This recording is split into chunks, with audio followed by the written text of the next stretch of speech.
Mars 2003, à Marieville, au cœur du Massif central. Une maison réputée pour être hantée va propulser toute une famille dans une course contre la mort. Je suis pas du genre à croire aux poltergeists, aux fantômes ou à des trucs du genre. Mais là, je dois dire qu'on était face à quelque chose d'inexplicable. Redis-moi ce que tu dis, Emmanuel, redis-le-moi. Cette maison cachait un secret, mais hélas, on a mis trop de temps à le découvrir. C'est quelque chose que je n'explique pas encore aujourd'hui.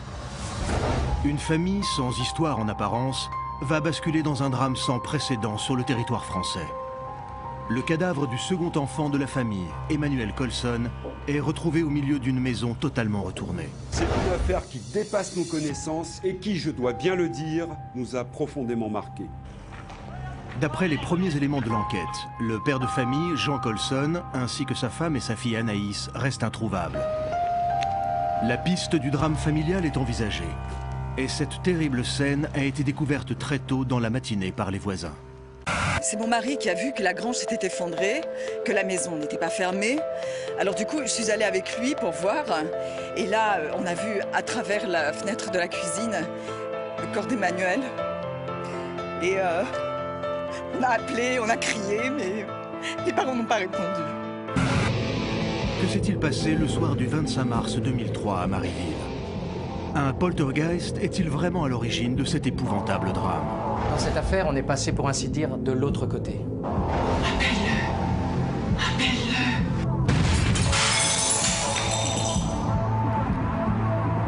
Drame familial, coup de folie ou phénomènes paranormaux, retour sur une enquête extraordinaire qui a été confiée à l'élite de la gendarmerie française, la section 13.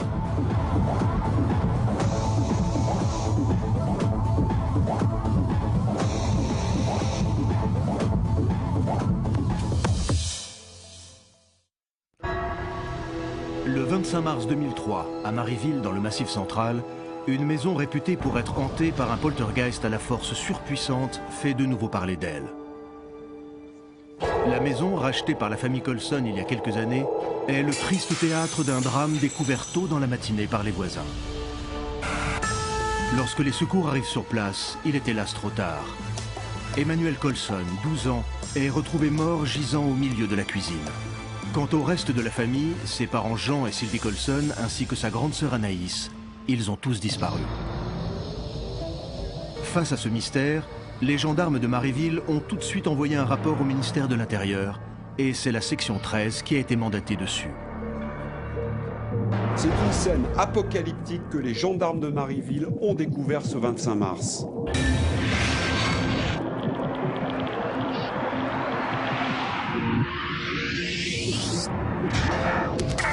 Le général Carnot, qui dirige la section 13, l'unité spécialisée dans les phénomènes paranormaux, se souvient de cette affaire qui a laissé un goût particulièrement amer à toute sa section.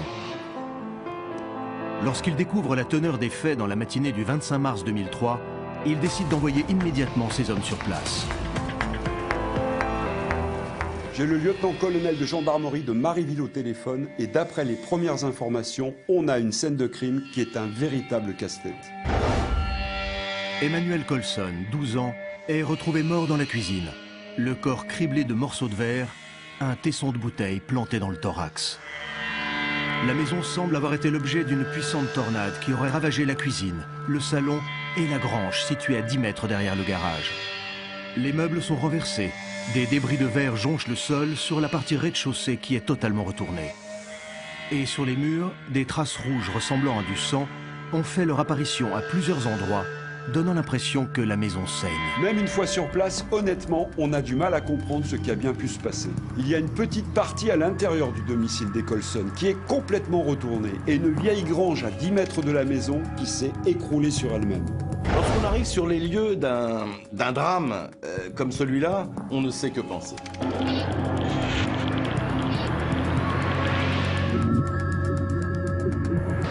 Très vite, je comprends que cette histoire de maison hantée qui, a priori, pourrait faire sourire, est à prendre très au sérieux.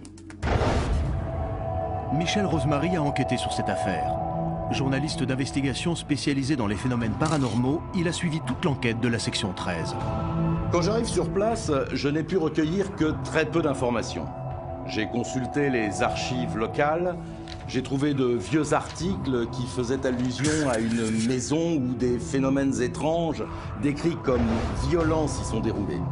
Et quand j'apprends qu'il y a une jeune victime, 3 disparus, et que la maison a été en partie ravagée, là, je comprends que l'on a affaire à une situation gravissime. La presse et la télévision se sont emparés de l'affaire avant même que les membres de la section 13 ne soient arrivés. La découverte du corps du jeune garçon fait la une des journaux et de nombreuses allusions à une maison hantée fait les gros titres. À Marieville et dans toute la région, on parle du poltergeist. Un fantôme démoniaque à la force hautement destructrice, capable de tuer les vivants. Quand je suis arrivé sur place, il y avait déjà une équipe de secours qui fouillait les décombres depuis plusieurs heures déjà.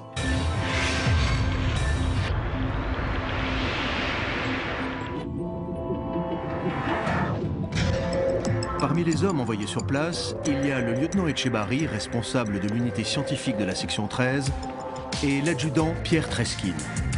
Ils vont se retrouver dans cette affaire face à un phénomène des plus mystérieux qu'ils aient eu à résoudre.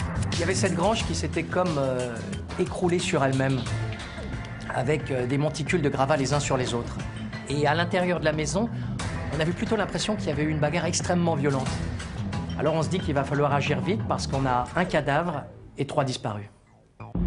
L'état de cette maison réputée pour être hantée, la mort de cet enfant et la disparition suspecte des parents et de leur grande fille ne permettent pas de comprendre ce qui a pu se passer dans la nuit. Et ce début d'enquête pose plus de questions qu'il n'apporte de réponses. La grange est dans un état épouvantable. C'est plus qu'un tas de débris. Il y a des sacs de plâtre, des morceaux de ciment, en fait, sans doute des matériaux qui étaient entreposés là, mais qu'on retrouve complètement explosés au sol.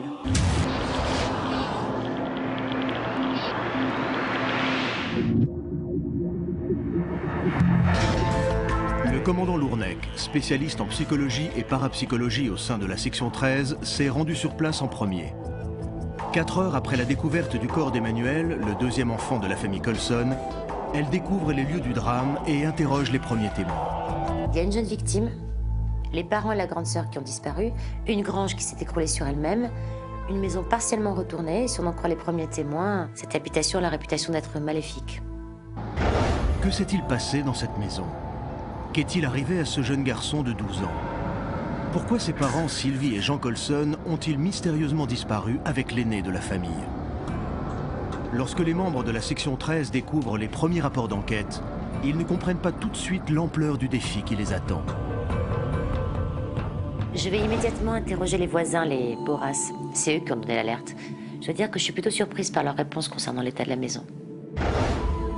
Sophie Boras est la première à avoir été intriguée par l'état de la maison le matin du 25 mars 2003. C'est elle et son mari qui ont prévenu les secours.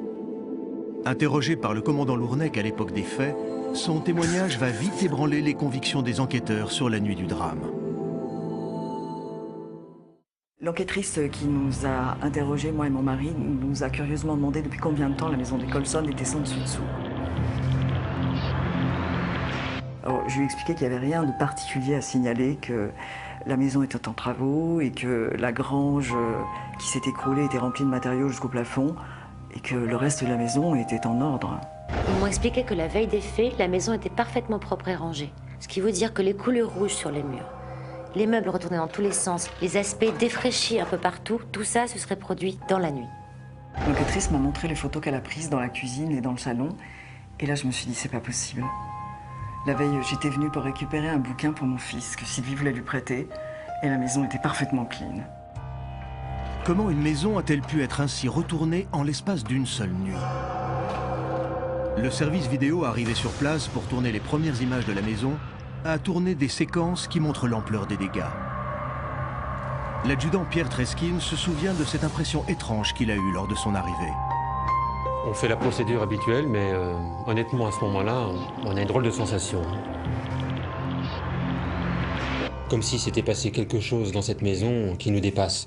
On sent bien que la mort de ce jeune garçon est vraiment étrange. Et on se dit que ça va être très compliqué d'expliquer tout ça, parce que c'est assez incompréhensible et il n'y a rien qui concorde. Il y a des éléments qui donnent l'impression qu'il y a eu une bagarre violente. Il y a des choses renversées partout.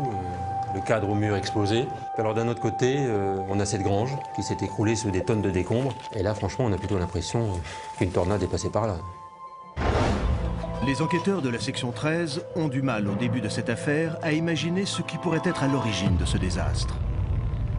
L'état de la maison laisse plutôt penser qu'un phénomène météorologique a pu tout dévaster. Et en même temps, le corps de la victime, Emmanuel Colson, retrouvé mort dans la cuisine, va mettre les enquêteurs sur une piste criminelle. C'est assez spécial comme début d'enquête. On a le corps d'un enfant et on a de vrais doutes sur l'aspect accidentel de sa mort.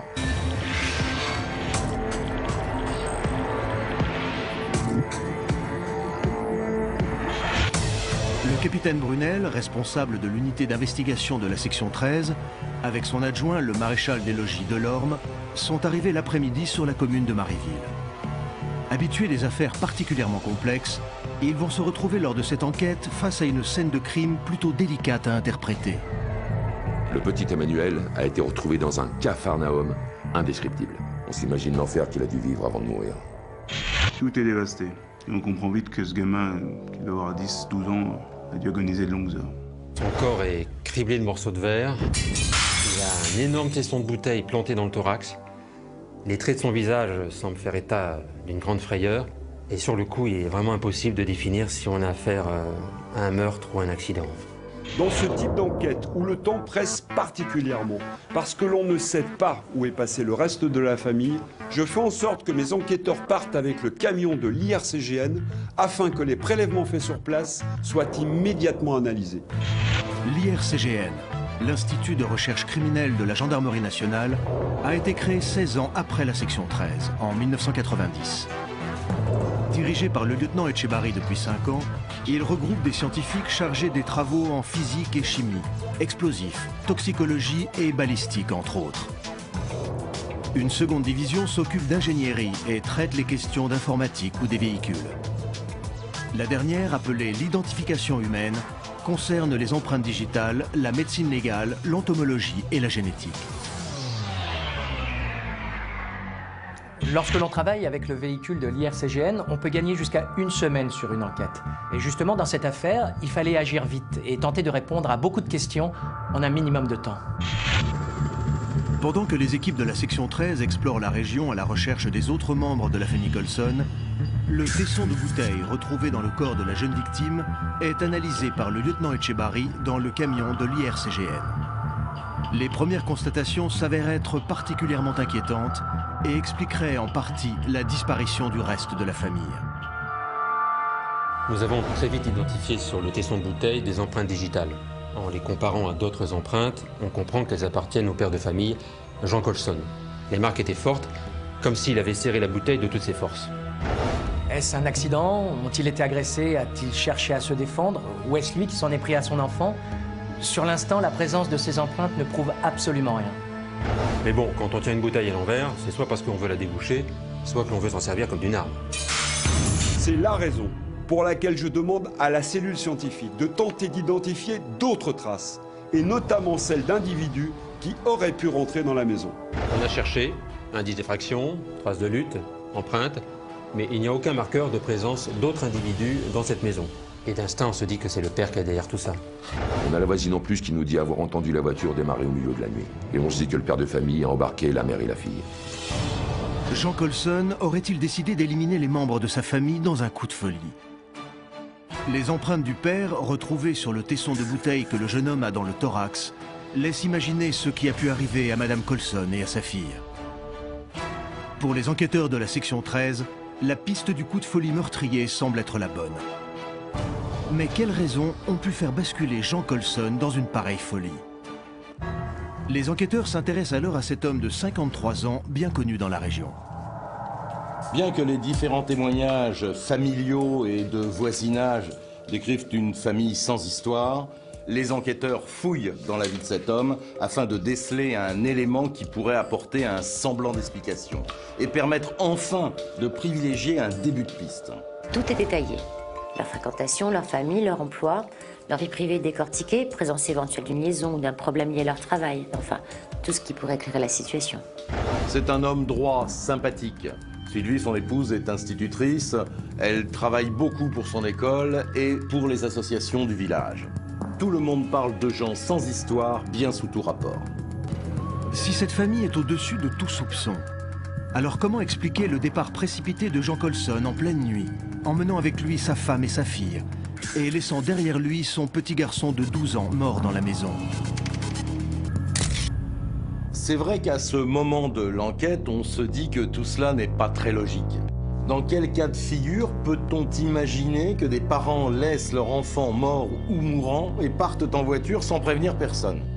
Ils n'ont pas appelé les secours, ils se sont rendus dans aucun hôpital, ni à la gendarmerie.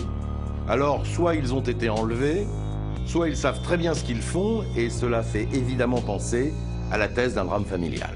La question, c'est de savoir si Jean Colson a pu vivre une crise de folie entraînant sa famille vers la mort. En tout cas, les analyses sont formelles.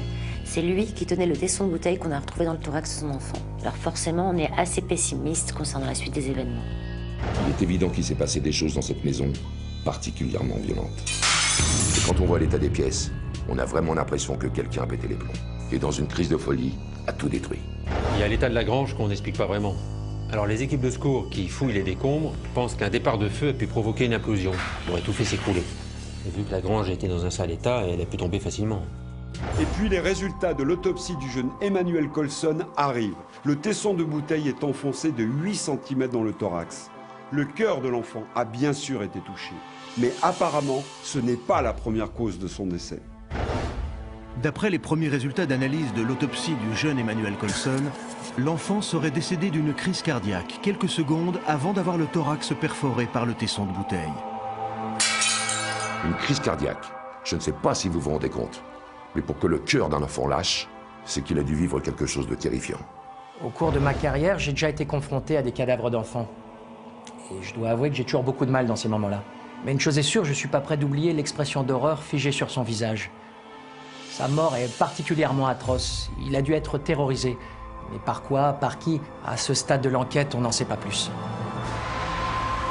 Toutes les pistes sont envisagées. Cambriolage ayant mal tourné, enlèvement, drame familial, crime passionnel, fuite. Rien en l'état actuel de l'enquête ne permet de favoriser une piste par rapport à une autre. Le décès de cet enfant est particulièrement atroce, plus que suspect. Qui est responsable de sa mort? Que s'est-il passé exactement dans cette maison? Est-elle hantée par un poltergeist, comme certains habitants l'affirment? Pendant que les brigades de gendarmerie et de pompiers s'attellent à la recherche du reste de la famille, les enquêteurs de la section 13 se penchent sur cette histoire de maison hantée. Ils vont très vite découvrir que Jean Colson n'était pas tout à fait l'homme calme et tranquille que tout le monde décrit, car sa maison lui aurait causé d'énormes soucis.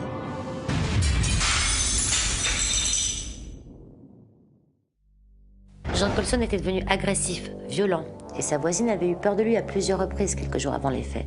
Il ne dormait plus et c'est sa femme qui me l'a raconté. Il passait ses nuits à scruter sa propre maison au moindre bruit. Il passait des heures assis sur une chaise qu'il avait installée dans le vestibule, en état d'alerte, les yeux grands ouverts. En fait, ce qu'il voulait, c'était surprendre les phénomènes qui se produisaient. Il était devenu odieux, il en voulait à tout le monde. Enfin, c'était plus le Jean Colson qu'on connaissait. Au début de nos investigations, on a interrogé en particulier le maire de cette commune. Il nous a parlé de cette maison hantée, la maison des Colson. Paul Barthaud, maire de Marieville à l'époque des faits, est aujourd'hui à la retraite. Il était très ami avec Jean Colson et 11 ans après le drame, il a accepté de revenir avec nous sur cette histoire qui avait fait trembler les habitants de sa commune et qui a à jamais marqué sa mémoire. 2 mois environ avant le drame, Jean Colson est venu me voir en mairie.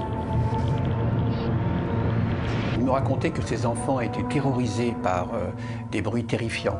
Parfois, des ampoules éclataient sans raison, des meubles bougeaient. Mais en même temps, il me donnait l'impression que c'était lui qui faisait régner une sorte de psychose. Paul Barthaud a été clair dans son témoignage de l'époque. Il a trouvé Jean Colson complètement transformé. Lui qui d'ordinaire était calme et réservé, était devenu complètement agressif. Apparemment, il reprochait au maire de lui avoir vendu une maison hantée. Quand il l'a achetée, il était parfaitement au courant de ce qui se disait sur cette maison. Pourtant, il me disait que parfois, il ne dormait plus pendant des nuits complètes. Quels sont ces phénomènes paranormaux dont a fait part Jean Colson quelque temps avant le drame? De quoi cet homme avait-il peur au point de passer ses nuits à surveiller sa maison?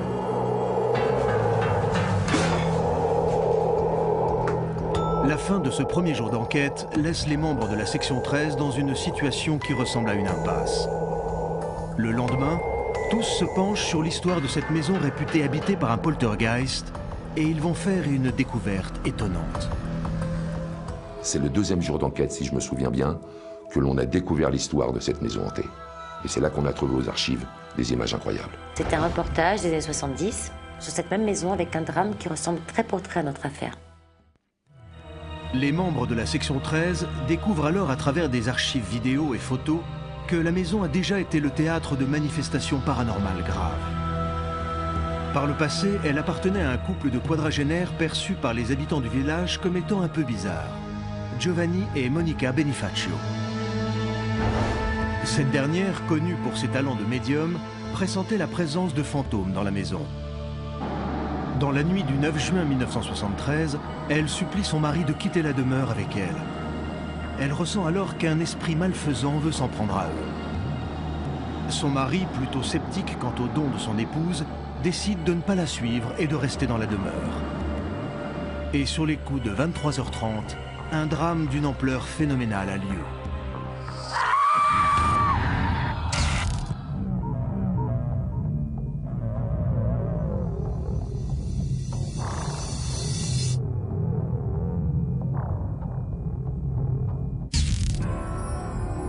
Nous avons pu nous procurer en exclusivité ces images exceptionnelles filmées le lendemain du drame, le 10 juin 1973.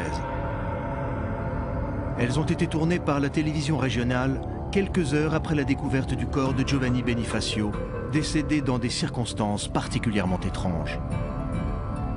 La maison à l'intérieur a été partiellement détruite. Les ampoules ont éclaté, les meubles sont renversés.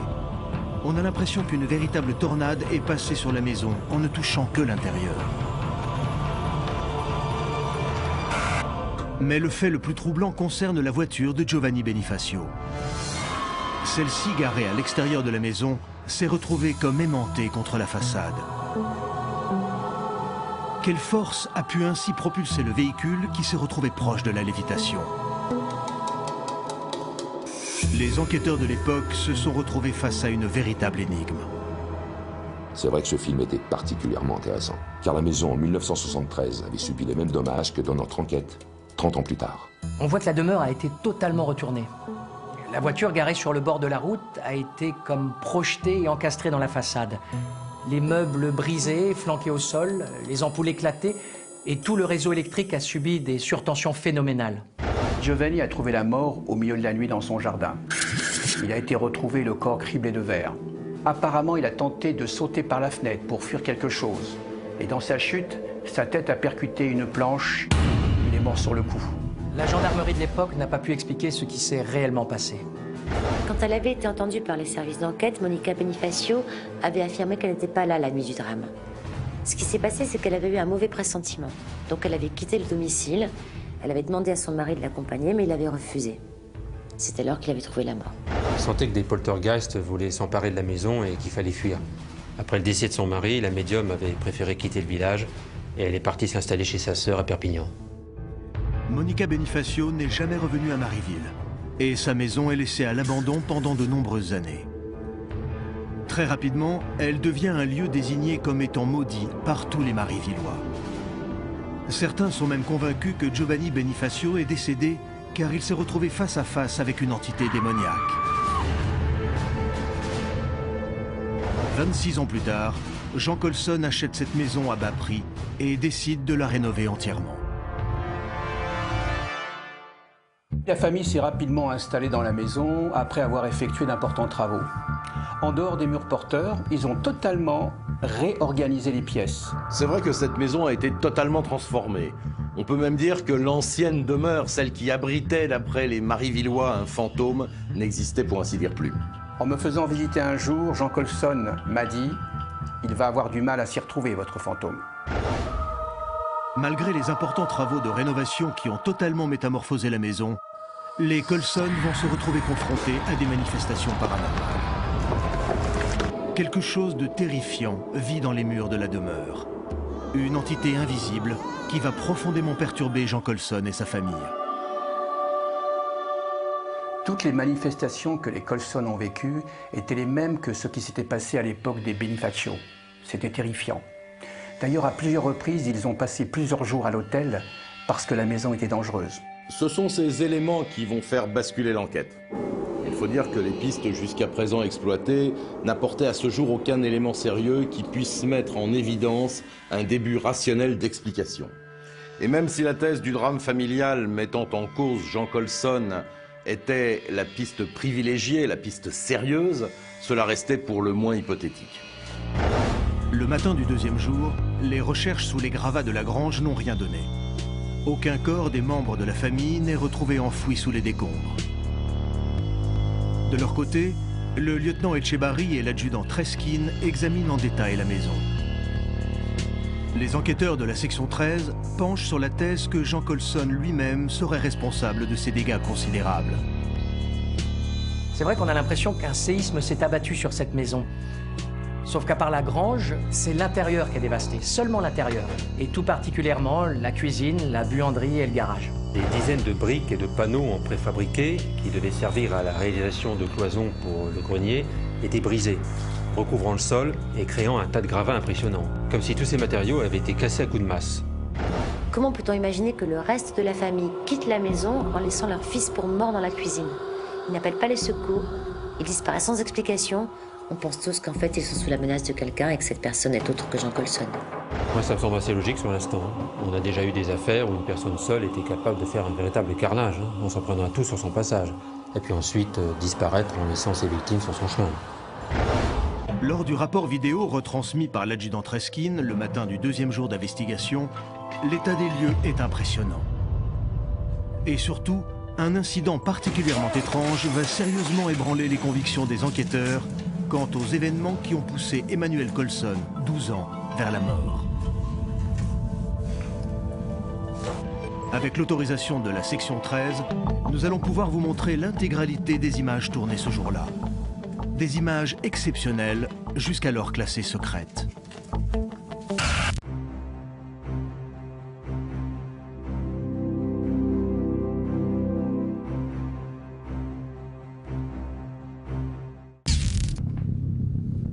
À 6h45 du matin, l'adjudant Treskin, accompagné du lieutenant Etchebarri, inspecte la cuisine ainsi que le couloir et l'escalier de la maison. L'enfant s'est déplacé de 37 mètres depuis sa chambre jusqu'à la cuisine. La première marque de blessure se situe en haut de l'escalier et provient visiblement d'une chute sur des morceaux de verre. On voulait comprendre le trajet qu'Emmanuel Colson avait effectué et surtout comment il avait pu se retrouver là, dans cette cuisine, à 1h du matin. Donc on relevait des traces pour en quelque sorte reconstituer son parcours. Quelques minutes plus tard, les membres de la section 13 s'apprêtent à terminer leurs investigations en s'attachant plus particulièrement aux traces de sang retrouvées sur les murs. Et sur le mur, du sang déjà coagulé. Du sang par projection, les prélèvements sont en analyse. Sur le coup, on pense que les traces de sang qu'il y a sur les murs montrent que quelqu'un a été frappé avec une violence indescriptible pour laisser de telles marques. Ces traces de sang appartiennent certainement à un autre membre de la famille. Pour moi, il y a fort à parier qu'il s'agit soit du sang de la fille, ou celui de la mère. À 8h45, l'adjudant Treskin et son équipe procèdent au dernier prélèvement dans la buanderie de la maison des Colson.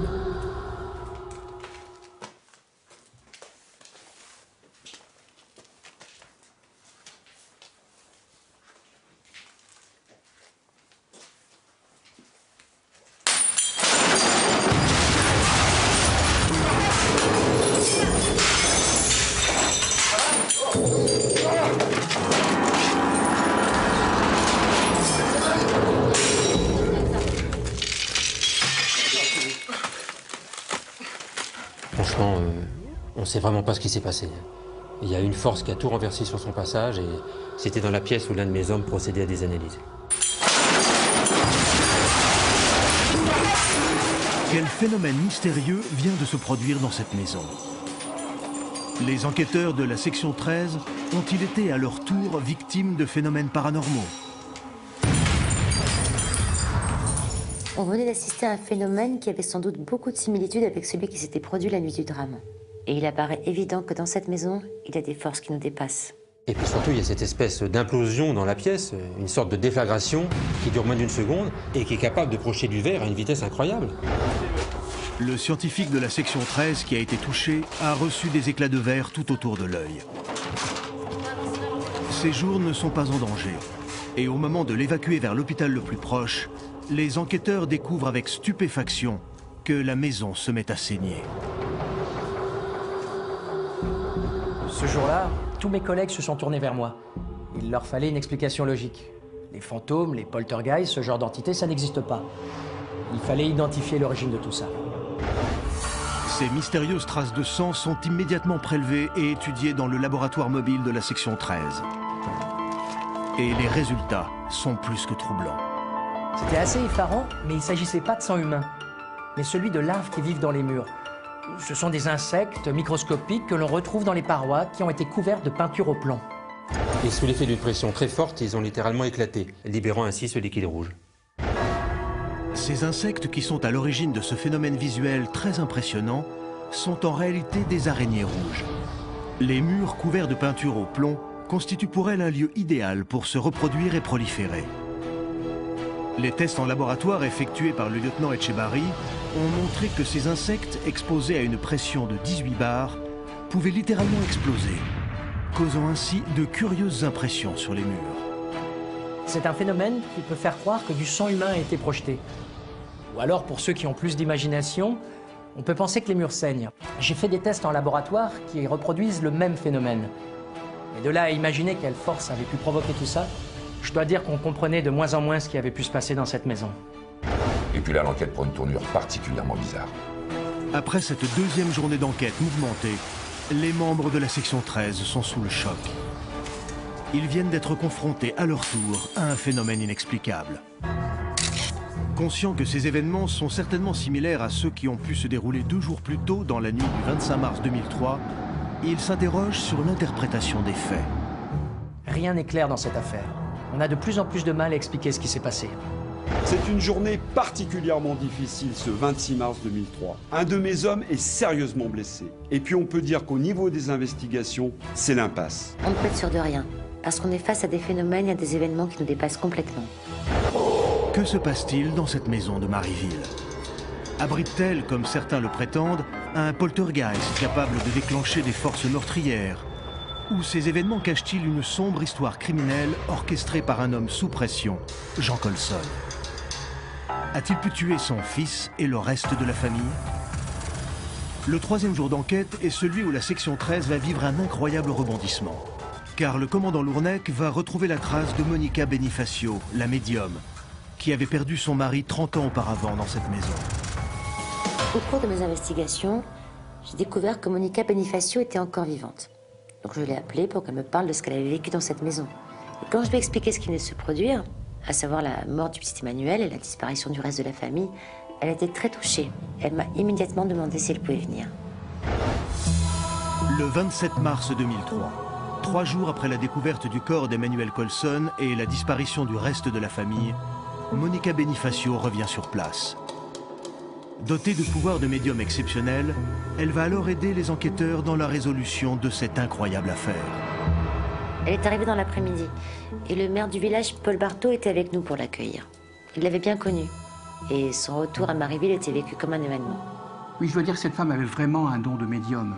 Et je n'étais pas le seul à qui Monica rapportait ses discussions avec nos disparus. Je me souviens d'elle à l'époque, dans les années 70. J'avais 10, 12 ans. Et elle donnait régulièrement des nouvelles des morts aux gens, si je puis dire, aux gens du village. Et moi, quand j'ai perdu ma mère décédée d'un cancer, elle venait me voir, me rassurait, me disait qu'elle était tranquille là où elle était, et en me glissant des secrets que seuls ma mère et moi connaissions. Tous les habitants se souviennent parfaitement de Monica Benifacio. Elle était une médium connue, respectée dans sa région, et c'est vrai que de plus en plus de personnes ayant du mal à faire leur deuil faisaient appel à ses services, car elle avait plusieurs techniques, plusieurs méthodes pour entrer en contact avec les défunts.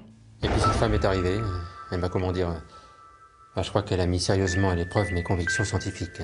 Et je ne sais pas l'expliquer aujourd'hui, mais ce qu'elle nous a fait vivre, à moi et mes collègues, est particulièrement troublant. Monica Benifacio n'avait pas remis les pieds dans la région depuis la mort de son mari, Giovanni Benifacio. Escortée par les membres de la section 13, cette médium hors norme va faire littéralement basculer l'enquête. J'étais alors avec un des caméramans de la télévision locale et je dois dire que l'arrivée de Madame Benifacio devant la maison était spectaculaire. Ses mots, sa gestuelle, c'était assez impressionnant. Nous sommes parvenus à nous procurer les images tournées le 27 mars 2003. Elles ont été filmées par le journaliste Simon Talbot, ainsi que par le service vidéo de la section 13. Elles montrent dans leur intégralité les événements qui vont pousser les enquêteurs vers une incroyable découverte.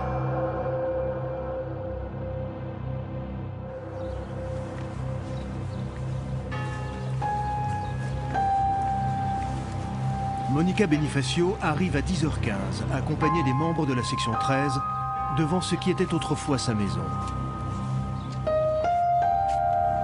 En l'espace de 30 ans, la maison s'est totalement métamorphosée. Un premier étage a été rajouté et seuls les murs porteurs de l'ancienne bâtisse ont été gardés. Malgré ces énormes transformations, les lieux sont, semble-t-il, restés très familiers à Monica Benifacio et la médium va se retrouver confrontée à son propre passé.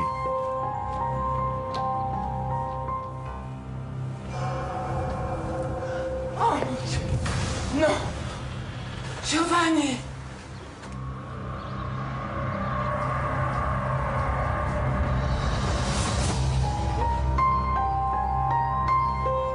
La médium est alors prise d'un étrange malaise. Elle est intriguée par la présence derrière la fenêtre du premier étage de la silhouette de son mari, décédé en 1973. Elle nous a montré la fenêtre du premier qui donnait sur la rue, et puis tout à coup, elle a commencé à parler de manière très étrange en s'adressant à son mari mort 30 ans plus tôt. Elle l'appelait comme si elle pensait qu'il était dans la maison.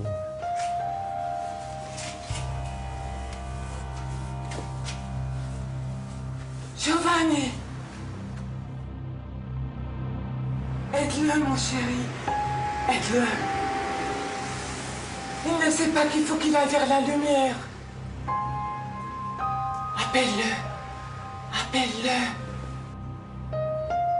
Fais ça pour moi.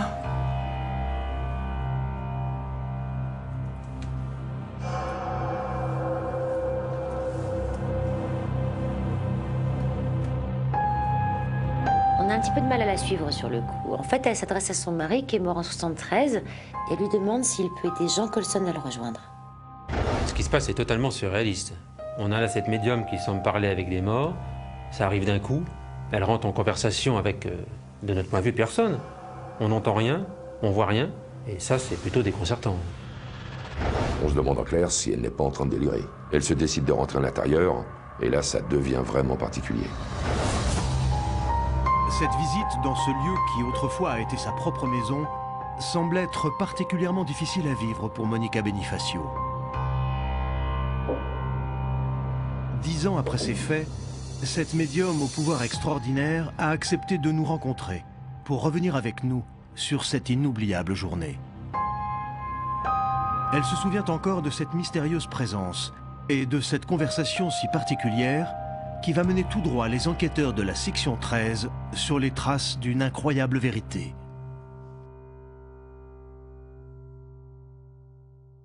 Au moment de rentrer dans la maison, j'ai ressenti que M. Colson m'attendait pour partir définitivement.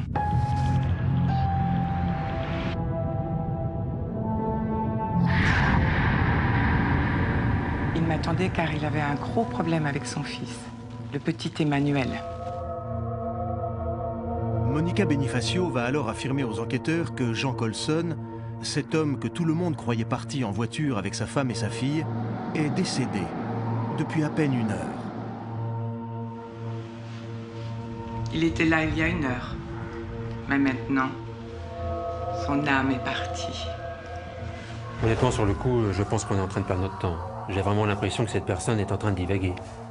Et puis tout d'un coup, son récit se fait plus percutant. Surtout lorsqu'elle est entrée en conversation avec Emmanuel Colson. ce garçon de 12 ans qui a perdu la vie 2 jours plus tôt dans la cuisine. Elle le voit dans les escaliers qui montent dans sa chambre. Le petit lui parle et elle nous retranscrit tout ce qu'il lui dit.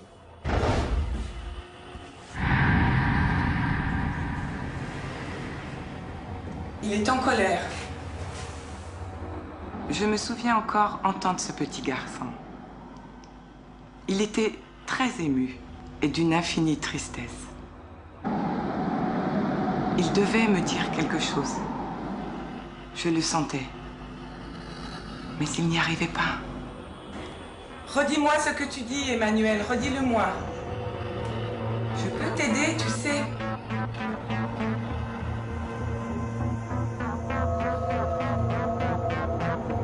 Monica Benifacio semble s'adresser au petit Emmanuel Colson, 12 ans, qui, selon elle, se tient dans l'encadrement de la porte.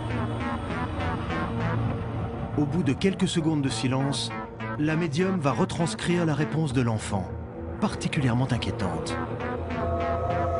Celui-ci semble affirmer que ses parents sont toujours dans la maison et ne l'ont jamais quitté.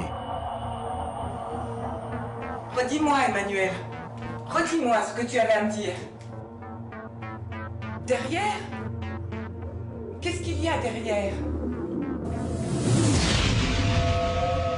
Emmanuel Colson semble avoir subitement quitté l'endroit.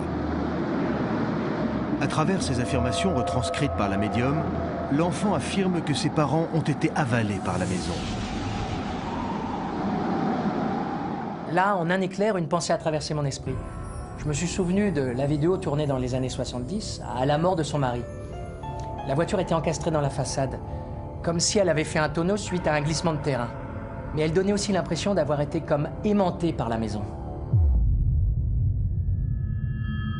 Etchebarri nous a expliqué que si le reste de la famille était encore là, c'est qu'ils étaient peut-être sous nos pieds. Mais les décombres avaient déjà été fouillés et il n'y avait que des tonnes de gravats. Par contre, si la médium avait raison, les Colson avaient été avalés non pas par leur maison, mais par la grange.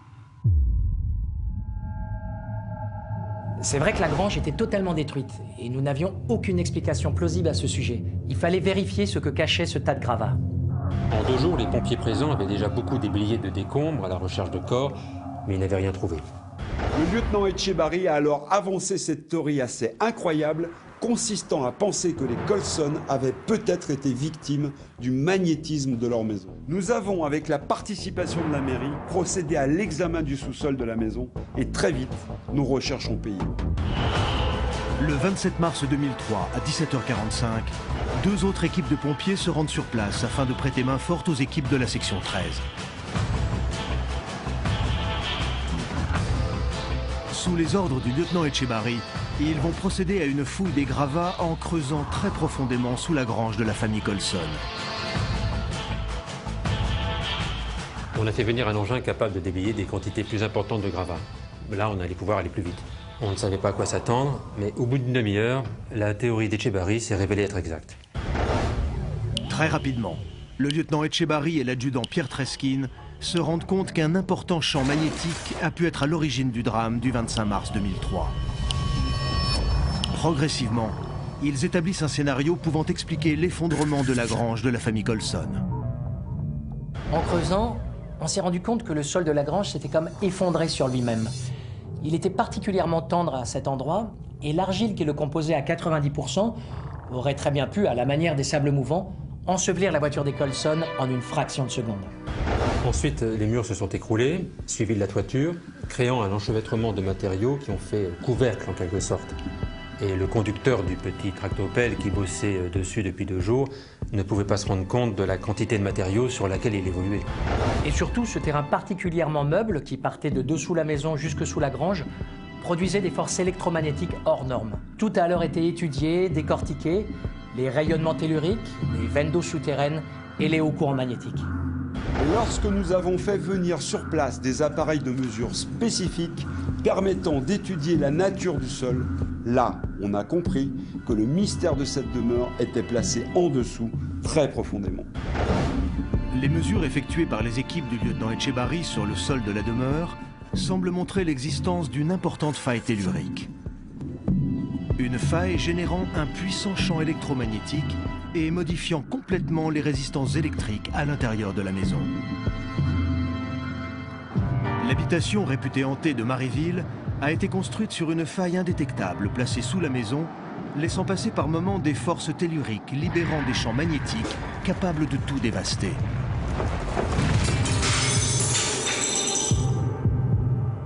Des forces capables de déplacer le mobilier et de faire voler le verre en éclats, je peux vous dire, c'est quelque chose de diabolique. On avait du mal à y croire. Cette maison subissait des forces qui pouvaient s'apparenter à un poltergeist. Sauf qu'il s'agissait à la fois de quelque chose de rare, tout en restant rationnel. En dégageant la grange de tout cet amas de morceaux de murs, charpentes, tuiles cassées, et en creusant de plusieurs mètres dans une terre argileuse, les enquêteurs vont mettre au jour un trou béant qui s'est refermé sur lui-même. Je ne sais pas si vous vous imaginez, mais sous cette grange, les experts ont découvert une faille de 85 mètres. J'ai fait venir des hommes expérimentés, capables d'entreprendre une spéléologie à haut risque pour découvrir ce qu'il y avait dans ce trou. Et ce que l'on redoutait le plus est arrivé. Au bout de 5 minutes de descente, les Colson ont été retrouvés. Après plusieurs heures de déblaiement des voies d'accès, une descente en rappel à l'intérieur du trou va permettre de faire cette incroyable découverte. La voiture des Colson, coincée au milieu de la faille, 10 mètres plus bas. Les corps des 3 membres de la famille à l'intérieur du véhicule.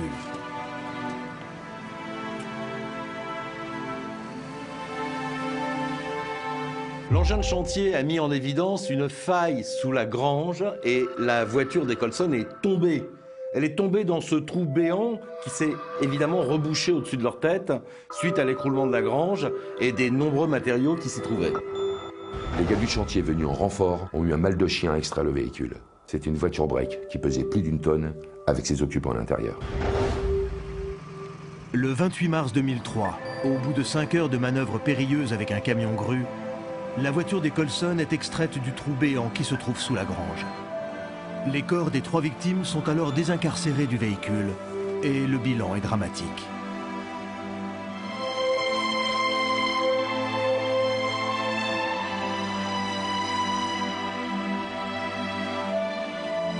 Tous sont décédés et les examens cliniques montreront qu'Anaïs et sa mère sont mortes sur le coup. Jean Colson, lui, est mort 3 jours plus tard. Le pauvre homme est resté pendant 72 heures à moitié inconscient, avec le volant encastré dans les côtes et hélas, la découverte du véhicule est arrivée trop tard. Lors de ce dernier jour d'investigation, les enquêteurs vont alors comprendre l'incroyable situation dans laquelle la famille Colson s'est retrouvée. Des tests dans le laboratoire de la section 13, associés à des simulations informatiques, ont permis de mettre en évidence les raisons de ce phénomène naturel d'une ampleur sans précédent. Les énergies souterraines génèrent des ondes et constituent une force dont il faut savoir se servir et parfois se méfier. En générant des ondes telluriques, appelées aussi ondes négatives, le noyau terrestre peut causer de graves dégâts à la surface. Cette étude réalisée par des géobiologistes sur la maison des Colson a démontré comment un courant magnétique dévastateur a pu faire s'écrouler la grange, emportant avec elle 3 des membres de la famille.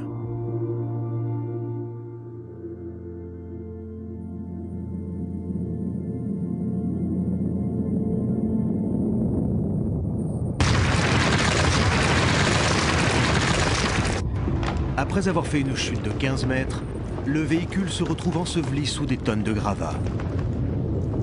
Sylvie Colson et sa fille décèdent sous le choc. Quant à Jean Colson, il attendra 3 jours avant de trouver la mort. Et c'est là qu'on a pu faire un scénario plausible des événements qui ont conduit cette famille tout entière vers la mort. Les enquêteurs de la section 13 vont alors comprendre que dans la nuit du 25 mars 2003, les choses ne se sont pas du tout passées comme ils l'avaient imaginé au début de leurs investigations 3 jours plus tôt. La maison s'est mise, semble-t-il, au beau milieu de la nuit, à subir un champ magnétique dévastateur. Toute la famille est réveillée en sursaut. Ils s'habillent et quand ils voient la dangerosité du phénomène et son ampleur, ils décident de partir. Monsieur Colson se précipite à la grange et démarre la voiture. Le disjoncteur de la maison a sauté, ils se sont tous retrouvés dans l'obscurité et la mère et la fille parviennent à se glisser dans la voiture. Mais Emmanuel ne vient pas. Son père retourne le chercher à l'intérieur de la maison et il trouve son enfant au milieu de la cuisine.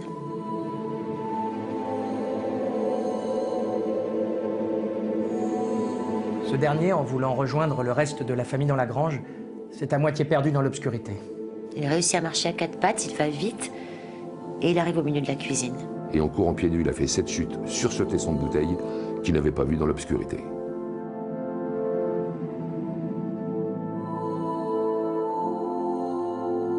Et là, il trouve la mort en quelques secondes. Son père a essayé de lui les retirer, il n'y est pas parvenu. Comme il est médecin, là il a compris qu'il venait de le perdre. Là, le sol a bougé et M. Colson a compris que sa femme et sa fille étaient en danger. Il a rejoint la grange, il est remonté dans le véhicule, il a démarré, et là c'est la fin. Le véhicule s'est enfoncé d'un coup dans un trou béant. Et la grange s'est effondrée à son tour sur le véhicule, recouvrant ainsi le trou de ses gravats. Les 2 passagères qui n'ont pas eu le temps de s'attacher sont mortes sur le coup. Et Jean Colson, 72 heures plus tard. Ce soir-là, ils voulaient fuir leur demeure qui semblait être habitée par un poltergeist dévastateur. Et ils se sont retrouvés pris au piège de cette faille tellurique sur laquelle leur maison était construite. Je peux vous dire que c'est une affaire qui restera gravée dans mes mémoires et qui a vraiment ébranlé mes convictions. Encore aujourd'hui, j'ai du mal à croire à ces possibles contacts avec l'au-delà. Et malgré tout, cette séance avec Madame Benifacio a ébranlé mon esprit cartésien de scientifique. Et parfois, je suis contraint de me dire, et pourquoi pas? Les enregistrements de la médium semblent indiquer que la maison est habitée par l'esprit de son mari. Et certains pensent encore aujourd'hui que ce sont ces esprits qui sont à l'origine de la disparition des Colson.